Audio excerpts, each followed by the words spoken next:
সকলে লৈছো এক ব্ৰেকিং নিউজ বিলাসীপাৰা বেতবাৰীত অঘটন মাছ মাৰিব গৈ বেতবাৰী বিলৰ গভীৰ পানীত পৰি খলিল সমাধি এগৰাকী ব্যক্তিৰ মৃত ব্যক্তিজন টুকুৰা বান্ধা গাঁৱৰ খুৰালি বুলি জানিব পৰা গৈছে খুৰালি পেছাত এগৰাকী গাড়ী চালক আছিল এই ঘটনাই সমগ্ৰ অঞ্চলটোত গভীৰ শোকৰ ছাঁ পেলাইছে বিলাসীপাৰাৰ পৰা আতুৱাৰ ৰহমানৰ ৰিপৰ্ট এনি ফোৰ্ট পিলাৰ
ঘটনা কি হৈছে সোনামুখী টুকুৰাবান্ধা গাঁও মোহাম্মদ সুৰ আলী শেখ আজি বেতবাৰী এই টুকুৰাবান্ধাৰে বেতবাৰী বিলত মাছ মাৰিবলৈ যোৱাত মাছ মাৰি থাকোঁতে হঠাৎ আকস্মিক কিবা হৈ তাতে মৃত্যুবৰণ হয় পানীত।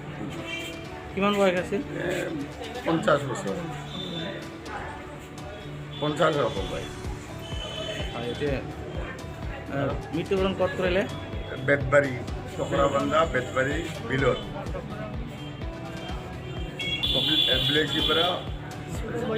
বিলাসীপাৰা ততাততিকৈ লৈ অহা হয় আৰু বিলাসীপাৰা হস্পিটেলতে শেষ নিশ্বাস